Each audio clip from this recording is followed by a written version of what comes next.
Good morning. This is Carrie Freeman, and this channel is called My Left Ear because that's how I get my information, through my left ear most of the time. Let me just do a quick intro. I do psychic coaching, some predictions. I've been a hypnotherapist and coach for over 20 years. I've written 2 books, so I also help people with issues of writing. And I have a background in theater and acting, so I also help people and coach people with acting and performance. And in fact, I got 2 clients from my videos, and one was performance and one was psychic coaching, and it was great fun. So that's me. Now, the first message for today is take heart. When Biden is elected, look for solutions, measures, and actions, because he already has his team in place, and there's going to be powerful task forces that are going to hit the ground running. People are going to automatically feel better because they know someone is in charge and there are solutions. They're working on solutions for all of us. Now, part of the work of hypnotherapy, and this is my training, so if other hypnotherapists disagree with me, it's okay. We all have different training, but a lot is based on the fight-flight response. And most everybody that comes to me for a hypnotherapy session, because they're dealing with issues, are in the fight-flight response and they don't even know it. And it comes from experiencing shock, loss, sudden change. And we go into that state and we don't really come out of it. Maybe if we take a vacation, but this can build and build through a lifetime, truly. So when you take people out of the fight-flight response, they're calmer, they're back in their body, they're in the moment. And when you're in it, let me just read off. There is a lot of bad sleep, there's anger, impatience, you're distracted, you can't focus. And I'll tell you the difference between human beings and like a gazelle. On the Serengeti, a gazelle may run from a lion, and the gazelle will just drop down and play dead. Now the lion, I'm sorry about this for vegetarians, the lion doesn't want meat that's available, it wants the kill, so it walks away, doesn't want it. The gazelle gets up, okay, gonna go about my business. Now here's the difference. The gazelle does not remember this assault. Maybe I don't need these glasses. I'm gonna take them off. Anyway, the gazelle doesn't remember, but people remember.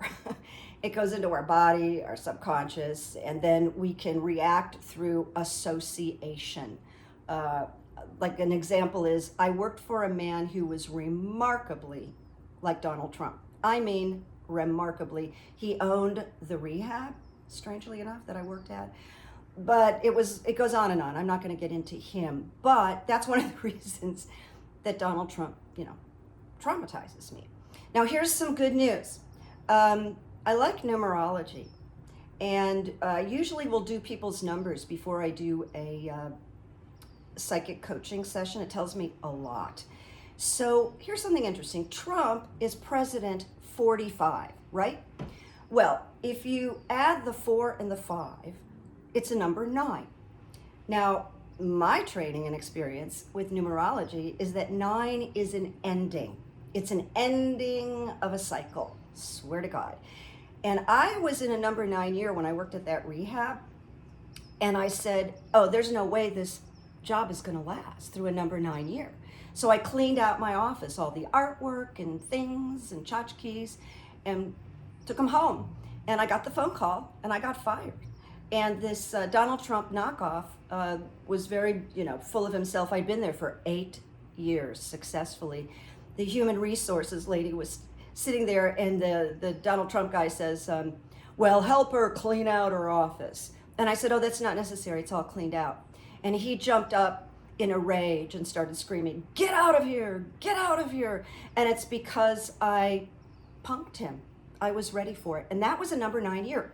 All right, so Biden, 46. That means it's a number 10. And a number 10 is actually a number 1. It gets whittled down. And a number 1 is a new venture. It's like the fool's journey, but it's, he's not a fool. People get caught up with that word fool. It just means they're embarking on a new journey. So it's so good. Biden is a number 1. He would be the number 1 as president, 46. A couple of really cool psychic stories, because I'm not sitting here doing tarot, and so people might not understand how I work or what to experience. I'm just going to tell you 2 quick stories that just happened. I've had a hypnotherapy client for well over a year, very good at her work, but very unhappy. And I don't want to identify her, so I'm not going to talk about the work. I'm not going to talk about the sector that she works in, but really anxiety. And so I said, what do you really want? What do you want? And so she described her happy job, which she had experienced in the past. So I said, well, let's work on that. Now, we didn't work on it every session, but I made a recording that day. And then last week, when I did a recording for her in person, she was with me. Many hypnotherapists do something called a deepening technique, and it's a staircase, and you put somebody at the top of the staircase and you create their optimal condition, because that is absorbed by the subconscious. That's what they really want. And then you deepen it. So when I put her at the top of the stairs, I said, you get the offer for your dream job.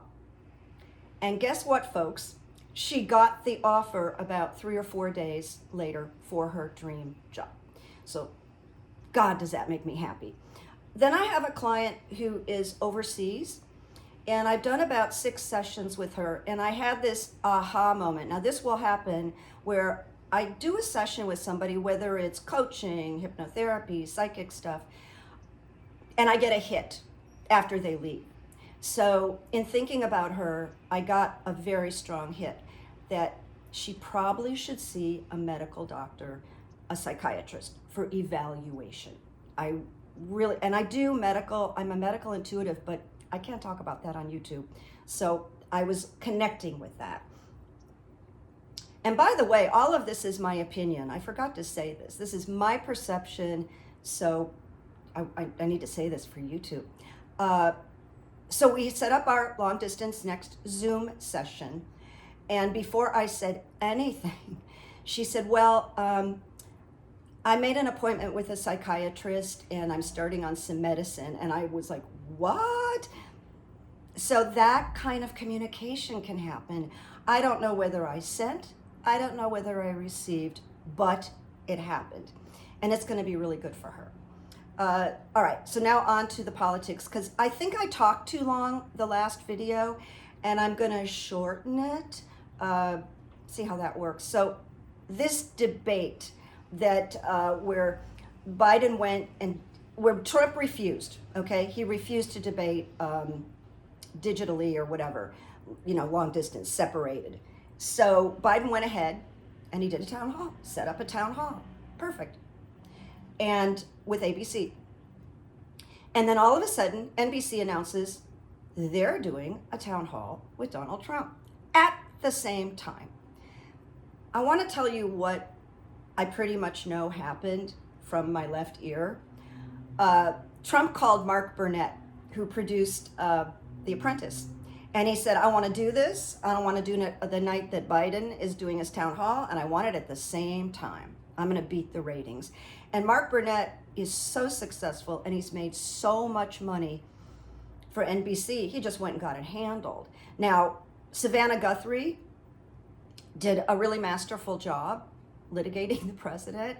And so then he went out and said, oh, it was a hit job, it was a setup, but he really set it up, and I would bet money on it. So that's the left ear. I'm going to be very careful about this, but I see someone leaving the Supreme Court, someone that's on it. And that's all I'll say. I do want to be cautious and careful. I see that in the next year. The stimulus, believe it or not, I believe it's still coming. I'm not really sure why this is taking so long. I think that Nancy Pelosi is trying to work on behalf of the people, but I also think there's, tough politics involved.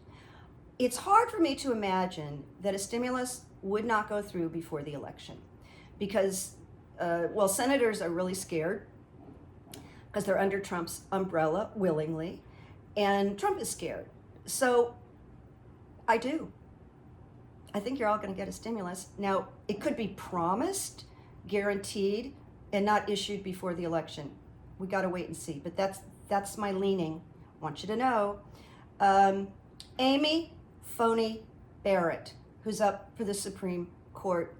I think before the voting, more senators are going to get sick with COVID.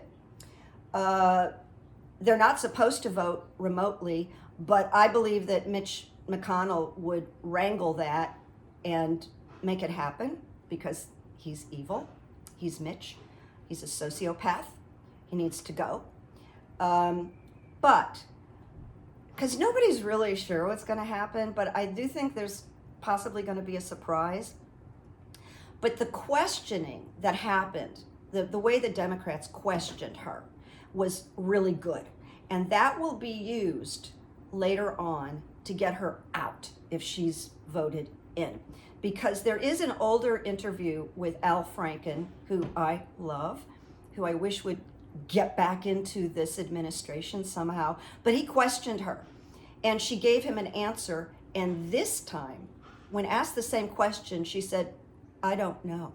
Well, that thing with Al Franken is on video. I think she's going to come up on charges if she gets in. She's very dangerous. She's not a conservative. She's a fanatic. And there's something weirdly with no compassion, even though she has 7 children. I'm going to guarantee you something, and this comes from working in a rehab for 8 years and hearing the history, that around the age of 12, 13, a lot of kids have trauma. It can run the gamut. And this is where acting out starts. And I bet 1 or 2 of Amy's children, based on this strict environment, are going to act out down the road.